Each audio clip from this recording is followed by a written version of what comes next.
They didn't want a daughter who couldn't give them grandchildren, so they left me standing in the rain with one suitcase and nowhere to go. I still remember the sound of the front door closing behind me. It was louder than my mother's words, louder than my father's silence. The rain had soaked through my coat within minutes, turning the sidewalk outside our small Ohio home into a mirror of gray clouds and porch light. I stood there at 27 years old, holding the only suitcase I owned, trying to understand how a family could erase someone so completely. My name is Emily Carter, and for most of my life, I had believed being a good daughter meant being useful. I worked hard. I paid my share of the bills. I remembered birthdays. I stayed when everyone else needed someone to listen. But after the doctor told my parents that pregnancy might never be possible for me, everything changed. They stopped asking how I felt. They started asking what I was worth. That evening, my father had placed an envelope on the kitchen table. Inside was a job offer from a private estate in New York. Live-in childcare. Good salary. Room and meals included. I had stared at the paper, confused. Then my mother had whispered, "It's better than staying here." Better. That word followed me all the way to the curb. I didn't know the family yet. I didn't know the man who owned the estate. I only knew his last name because my father had said it with a strange mixture of fear and respect. Hayes. Nathaniel Hayes. The kind of name people lowered their voices around. The rain kept falling. I checked my phone. No missed calls. No messages. Nothing from my parents. Not even a goodbye. Then headlights appeared at the end of the street. A black SUV rolled toward me, slow and silent, tires whispering over the wet pavement. I tightened my grip on the suitcase handle. The SUV stopped directly in front of me. The rear window lowered. A man in a dark suit looked at me through the rain. "Emily Carter?" he asked. "Yes." He glanced at my suitcase, then back at my face. "Mr. Hayes sent me." My stomach tightened. I had expected a driver. I had expected an ordinary job. I had not expected the feeling that I had just stepped into a life I didn't understand. I climbed into the SUV. The leather seat was warm. The city lights blurred across the window as we pulled away from the only home I had ever known. For the first hour, neither of us spoke. Then the driver finally said, "There are 4 children." I looked up. 4. Yes. Noah, Sophie, Ethan, and Lily. His voice softened. "And Mr. Hayes wants you to understand something before you arrive." I waited. They've been through a lot. I looked down at my hands. So had I. Maybe that was why I accepted the job. Maybe somewhere inside me, I still wanted to believe I could be useful to someone who needed me. The SUV turned through enormous iron gates, and a mansion appeared beyond them, glowing beneath the storm. I stared at the towering windows, the stone walls, the perfectly trimmed trees, and the quiet that seemed to surround everything. Then I noticed a small face watching me from an upstairs window. A little girl. She pressed one hand against the glass. I looked at her, and she looked back. Neither of us moved. Then, just before the SUV stopped, the driver said the one thing that made my heart begin to race. "That's Lily. She hasn't spoken to a stranger in almost a year." The little girl kept her hand against the window long after the SUV stopped, and I could not explain why that tiny gesture made my chest ache. The driver opened my door, and cold night air rushed inside. I stepped onto the stone driveway, clutching my suitcase again. The mansion looked even larger up close. Warm light spilled through tall windows, but the place felt strangely quiet, almost as if everyone inside was holding their breath. I followed the driver through the front doors and into a marble foyer that seemed bigger than my entire apartment back home. Before I could say anything, I heard footsteps coming from the staircase. Slow. Measured. I looked up. Nathaniel Hayes stood halfway down the stairs. He was taller than I had expected, dressed in a dark suit with his jacket open and his sleeves slightly rolled back. His dark hair was neatly styled, and his expression was calm, almost unreadable. But his eyes stopped me. They were a cold shade of blue, the kind that seemed to notice everything without revealing anything. He looked at my suitcase first. Then he looked at me. "Emily Carter?" His voice was low and steady. "Yes." I suddenly felt nervous about the answer. He descended the remaining steps and stopped several feet away. He did not offer his hand. He did not smile. "You came alone." "Yes." His eyes moved briefly toward the driver. "Thank you, James." The driver nodded and disappeared through a side door, leaving me alone with the man everyone had warned me about without actually telling me why. Nathaniel looked toward the staircase. You saw Lily. I nodded. She was watching from the window. Something changed in his expression. Only for a second. She does that sometimes. I waited. She does not speak to strangers. I know. Then you understand this will not be an ordinary childcare position. I looked at the polished floor beneath my shoes. I was told there were 4 children. There are. He paused. And they do not need another person who intends to fix them. His words surprised me. I looked back at him. I was not planning to fix anyone. For the first time, something almost like curiosity appeared in his eyes. Good. He turned toward a long hallway. Your room is upstairs. Dinner is at 7. I followed him, but before we reached the staircase, a boy appeared at the end of the hall. He was about 12, wearing a gray sweatshirt, his dark hair falling across his forehead. He looked at me with open suspicion. Behind him stood a girl around 9, watching quietly. A younger boy peeked from behind her shoulder. Then Lily appeared. She was the smallest of them all, holding a faded yellow blanket against her chest. Nathaniel stopped. Children, he said, this is Emily. No one answered. Noah crossed his arms. Sophie looked away. Ethan stared at my suitcase. Lily did something none of them expected. She walked slowly toward me. Nathaniel watched her carefully. So did I? She stopped directly in front of me and looked up into my face. Her eyes were cautious, but there was something else there too. Curiosity. I slowly lowered myself to her level. Hi, Lily. She said nothing. I did not push her. I simply smiled. Then I noticed the blanket in her hands had a small embroidered flower near one corner. That is pretty, I whispered. Lily looked down at it. Then she looked back at me. Very slowly, she reached out and touched the sleeve of my coat. Nathaniel's expression changed. Noah noticed it too. She never does that, he said quietly. I looked at him. Does what? Trust people. The word stayed with me. Trust. I had spent the entire night believing I was the one who needed somewhere to belong. But standing in that enormous hallway, surrounded by 4 children who barely knew my name, I began to wonder if maybe this house needed something from me too. The next morning, I woke before the alarm on the nightstand. For a few seconds, I did not remember where I was. Then I saw the unfamiliar ceiling, the rain-streaked window, and the suitcase sitting unopened beside the bed. The mansion came back to me all at once. So did the 4 children. I dressed quietly and went downstairs, expecting an empty kitchen.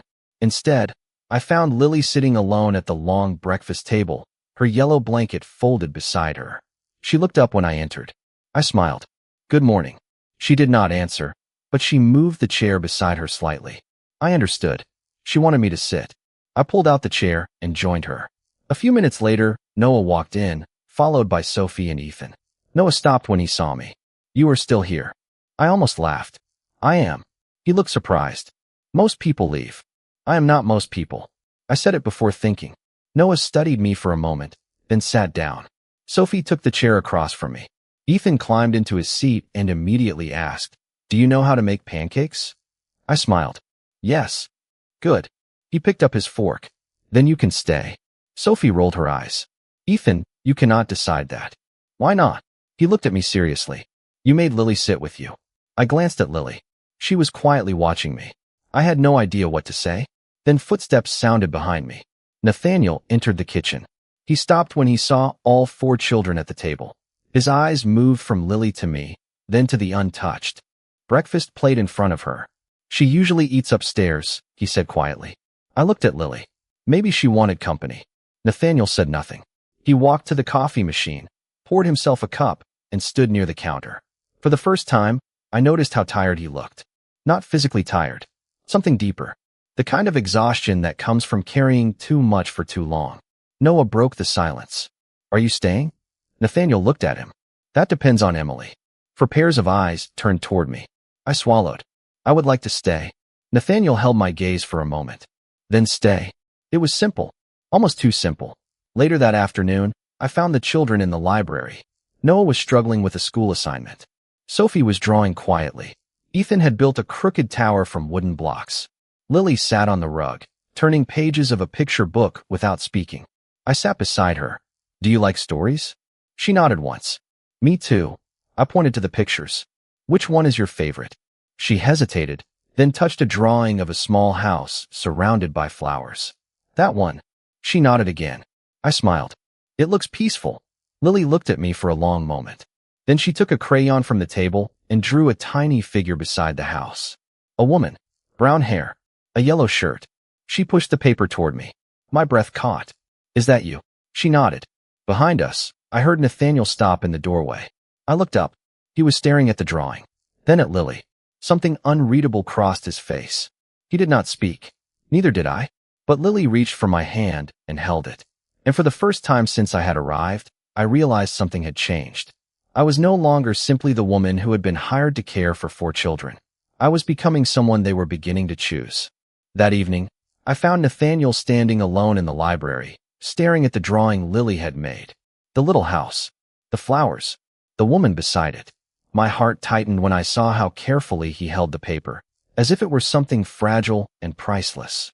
She drew that for you, I said quietly. He did not look up. She has not drawn a person in months. I stepped closer, leaving several feet between us. Maybe she just needed someone who would sit with her. Nathaniel finally looked at me. His expression was different from the night before. Less guarded. More tired. You make it sound easy. It was not easy. I glanced at the drawing. I just did not ask her to speak. He looked toward the rain-covered window. Her mother used to do that. I waited. His voice became softer. Sit with them. Listen. Never force them to become something they were not ready to be. I had heard very little about their mother, and I did not want to intrude. Still, there was something in his voice that made me ask, do you miss her? He was silent for several seconds. Every day. The answer was simple. Honest. It changed the way I saw him. Until then, I had thought of Nathaniel Hayes as a powerful man with a massive house and 4 children who needed someone to care for them. But standing there, with Lily's drawing between us, I saw something else. A father who had been trying to keep his family together while carrying grief he rarely allowed anyone to see. You are doing a good job, I said. He looked at me as if I had said something unexpected. You do not know that.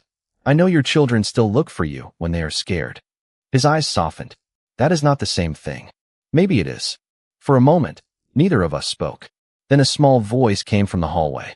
Daddy. Nathaniel turned immediately. Ethan stood there holding a book. Can Emily read this? Nathaniel looked at me. I smiled. Of course. Ethan ran toward me, and I sat on the floor beside him. Nathaniel remained in the doorway, watching. The book was about a family traveling across the country, stopping at different places along the way. Ethan asked questions about every picture. Sophie eventually joined us. Noah pretended not to care, but 10 minutes later he was sitting nearby, listening. Lily quietly brought her blanket and settled beside me. I looked around at all 4 children and felt something unfamiliar. Peace. Later, after the children went upstairs, Nathaniel found me in the kitchen washing the last plate. You do not have to do that, he said. No. I turned off the faucet. I wanted to. He leaned against the counter. Why? I dried my hands slowly. Because someone should. He studied me for a long moment. Your family did not make you feel that way. My hands stopped moving. He had noticed. Of course he had. No, I whispered. They did not. Nathaniel looked down at the floor, then back at me. Then they were wrong. My eyes burned. I looked away before he could see, but he had already seen enough. He did not ask me to explain. He simply stood there, giving me the silence I needed. And somehow, that silence felt kinder than anything my family had said in years. I used to think the hardest thing a person could hear was being told they were unwanted, but I was wrong. The hardest thing was beginning to believe it. 3 weeks after I arrived at the Hayes estate, I had started to forget what it felt like to wake up afraid of the day. The children had their routines now. Noah would appear at breakfast with a new question about school. Sophie had begun leaving her drawings on the kitchen counter for me to find. Ethan had decided that pancakes were required every Saturday morning. And Lily had started following me from room to room without saying a word. She still did not speak, but she no longer seemed afraid of silence. I thought I was healing them. I did not realize they were healing me too. Then my phone rang on a quiet Tuesday afternoon. I was in the kitchen, slicing apples for the children, when I saw my mother's name on the screen. My hands went still. I almost let it ring. Then I answered. Emily. Her voice sounded exactly the same. Calm. Distant. How are you? I looked through the doorway. Lily was sitting at the table, coloring. I am fine. There was a pause. Your father and I heard you found work. I did. With Nathaniel Hayes. My stomach tightened. How do you know that? She ignored the question. You always were lucky when someone else was willing to take responsibility for you. I closed my eyes. There it was. The old wound. The same words in a different shape. Why did you call? I asked. We need to talk. About what? Another pause. About the medical report. My fingers tightened around the phone. What about it? Come home, and we will explain. I almost laughed, but there was nothing funny about it. You told me I could never have children. That is complicated. No. It was very clear. My mother sighed. Emily, you were not in a good state when the doctor spoke to you. You told me I was broken. The words came out quieter than I expected. Across the room, Lily looked up. My mother did not answer. Then she said, we thought it was better for everyone if you accepted reality. I ended the call before she could say anything else. My hands were shaking. I put the phone down and stared at the cutting board. The old thoughts came rushing back. Maybe they were right. Maybe I had been holding on to a life that was never meant for me. Emily. I turned. Nathaniel stood in the doorway. I had not heard him enter. His eyes moved from my face to the phone on the counter. What happened? Nothing. He did not believe me. Your hands are shaking. I looked down. He was right. I folded them together. My mother called. His expression became still. What did she want? I hesitated. She said something about my medical report. Nathaniel said nothing. Then he pulled out a chair and sat across from me. Tell me what you were told. I looked at him, confused. Why? Because you have been carrying someone else's words as if they were the truth. My throat tightened. They said I could not have children. Nathaniel leaned forward slightly. And what did the doctor actually tell you? I stared at him. I had never asked. Not really. I had only listened to what my parents told me afterward. For the first time in 7 years, a question appeared where certainty had always been. What if I had never been given the whole truth? What if the worst thing my parents had ever told me was not the truth? I could not sleep that night. I lay awake in the quiet guest room, staring at the ceiling while Nathaniel's question repeated in my mind. What did the doctor actually tell you? The answer should have been simple. It was not. The next morning, I found Nathaniel in his study. A folder rested on the desk in front of him. You asked for my medical records. I whispered. He looked up. Only the records you already gave your parents permission to access. I stepped closer. What did you find? He opened the folder. There is no statement here saying you are incapable of having children. My breath caught. What? He turned one page. The original report says your chances of becoming pregnant were significantly reduced. It does not say impossible. I stared at the paper. The words blurred. For 7 years, I had carried one sentence in my mind. You are barren. You cannot have children. You are not enough. But the actual report said something different. My chair scraped softly against the floor as I sat down. Why would they tell me that? Nathaniel's expression hardened, but his voice remained calm. I do not know yet. He picked up another document. But there is something else. He showed me a second page. It was from a follow-up appointment I had never known existed. This appointment was scheduled 3 months after your original diagnosis. I frowned. I never went. According to this record, you did. I looked at the signature. My name was there, but I had never seen the doctor listed on the page. I do not remember this. Nathaniel leaned back. Then someone may have handled your medical information without telling you. My heart began pounding. I thought about my mother. The careful way she had spoken on the phone. The way she had avoided answering me. Then another memory surfaced. 7 years ago, my parents had insisted I stop asking questions. They told me there was no reason to keep seeing specialists. They told me to accept my future. I had believed them because I trusted them. They knew. I whispered. Nathaniel did not answer immediately. We need to be careful about what we assume. I looked at him. You believe me. I believe the documents. That answer should have felt cold. Instead, it gave me something I had not had in years. Evidence. Not pity. Not promises. Evidence. Then footsteps sounded outside the study. Noah appeared in the doorway, holding a piece of paper. He looked between us. Emily, Lily wants you. I quickly wiped my eyes. I will be there. Noah noticed the folder. On the desk. Is something wrong? I smiled despite the ache in my chest. I am trying to understand something. He nodded seriously. You can take your time. Then he walked away. Nathaniel watched him leave. He learned that from you, he said. I looked at him. What? Giving people time. For a moment, neither of us spoke. Then I closed the folder. I was still afraid of what the truth might reveal. But I was more afraid of spending another 7 years believing a lie. As I walked toward the children's rooms, I heard Lily laughing for the first time. The sound stopped me in the hallway. I closed my eyes and listened.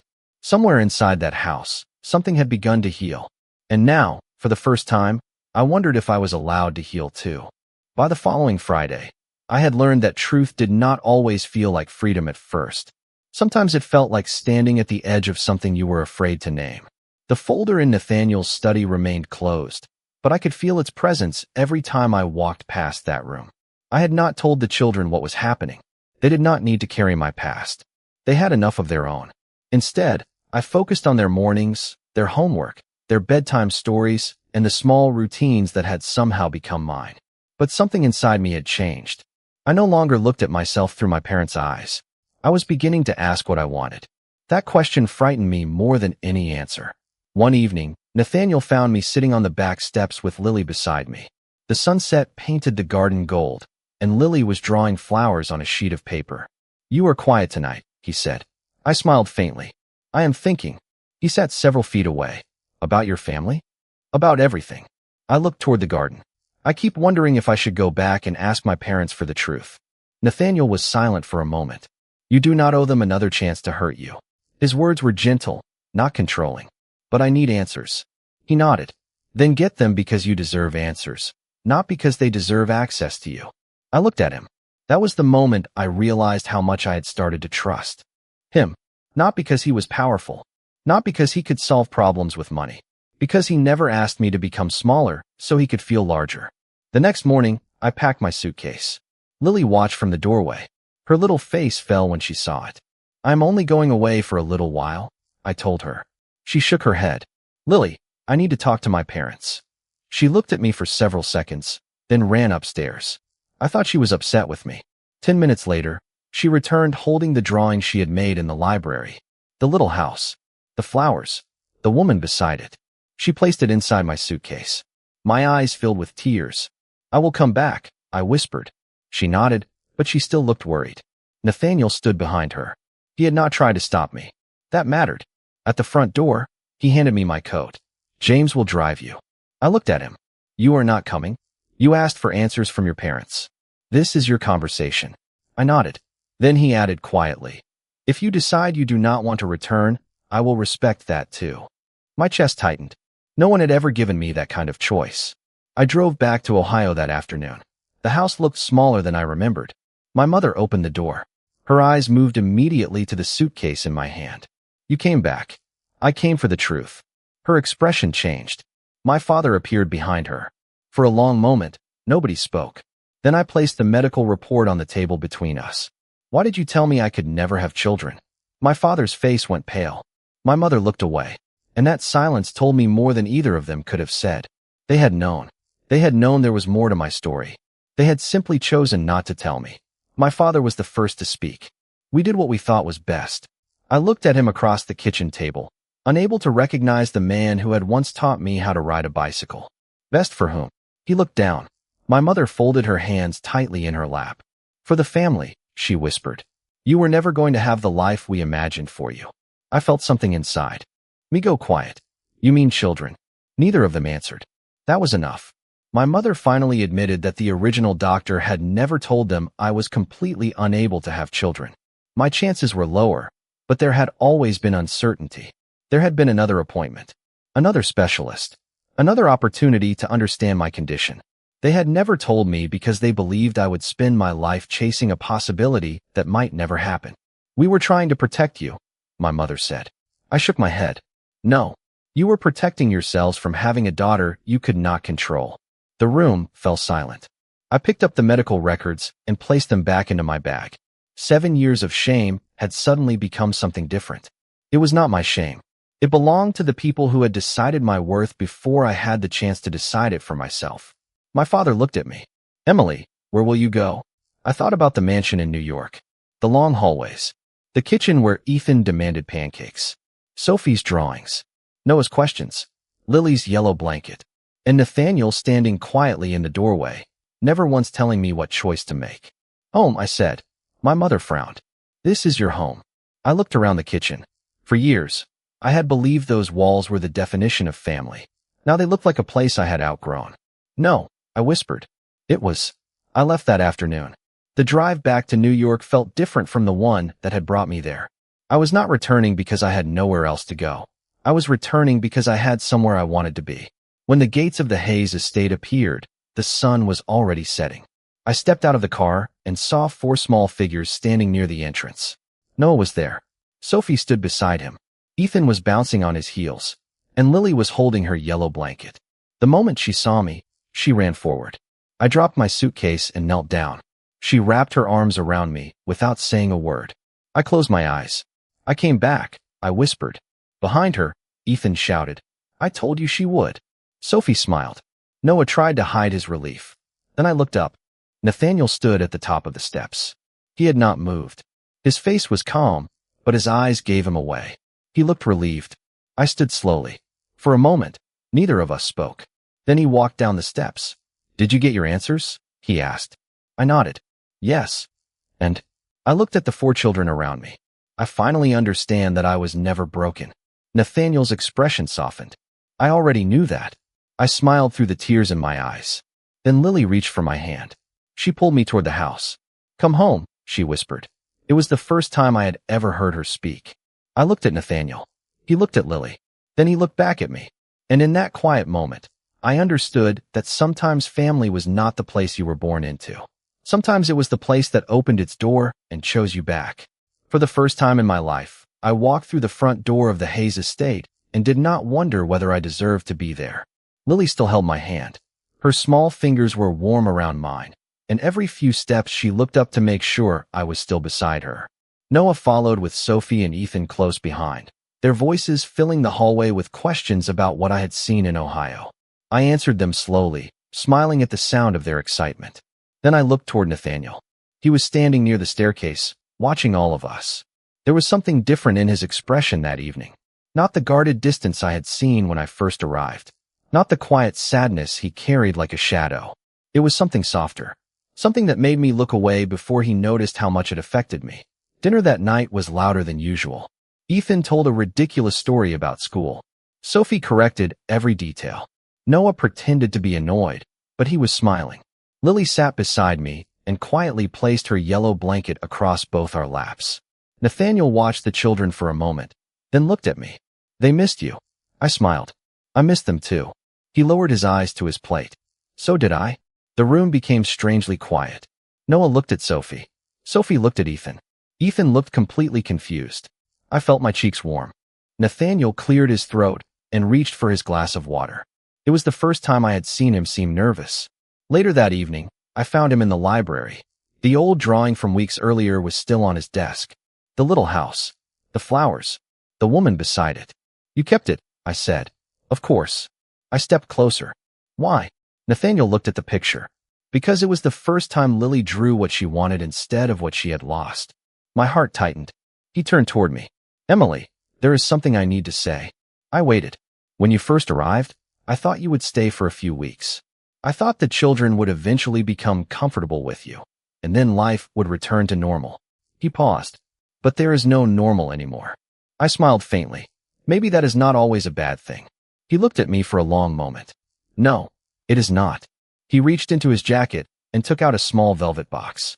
My breath caught. "Nathaniel." He shook his head gently. "You do not have to answer now." He opened the box. Inside was a simple ring. Elegant. Understated. Nothing about it felt like a command. Everything about it felt like a choice. "I do not want you because you can give me children," he said. "I do not need you to prove anything to me. I want you because you brought laughter back into this house. Because my children trust you. Because when you left, I realized this place was quiet in a way I could not bear anymore." Tears filled my eyes. "And what if I never have children of my own?" I whispered. Nathaniel's answer came without hesitation. "Then we will still have a family." Behind us, the library door opened. 4 small faces appeared. Ethan whispered loudly. "Did he ask her yet?" Noah covered his face with his hand. Sophie giggled. Lily walked straight toward me and wrapped her arms around my waist. I laughed through my tears. Nathaniel smiled. For years, I had believed my value depended on what my body could give another family. Now I understood something my parents had never taught me. A family was not created only by blood. It was created by patience, by trust, by the people who stayed when leaving would have been easier. "Nathaniel, had chosen me. The children had chosen me. And finally, after all those years, I chose myself. I looked around that warm library and realized that the woman who had once stood alone in the rain with one suitcase was gone. She had not become someone else. She had simply discovered that she had always been enough.